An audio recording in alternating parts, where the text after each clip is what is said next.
Hindi mo kailangan maging mahigpit para hindi ka lokohin sa negosyo. Ang kailangan, better transparency sa business mo. Hindi ko na mabilang yung mga instances wherein business owners think the best way to control their business is gawing komplikado yung mga prosesong involved sa negosyo nila. Ang daming layers, ang daming pasikot-sikot, ang daming paulit-ulit at nakakalitong monitoring sabay tawag na internal control. Pero alam mo kung anong tendency nito?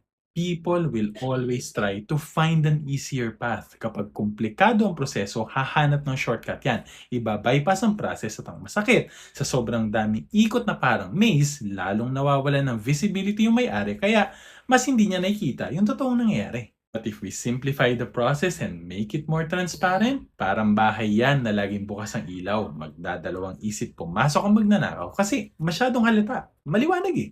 Making things more visible to you as a business owner enables you to see everything clearly. Mabilis pa yung decision making, kaya mabilis na magulo yung negosyo. This is the power of accounting automation. And if you're interested to know more, send us a message. Lagi tandaan, basta accounting, i-automate na yan.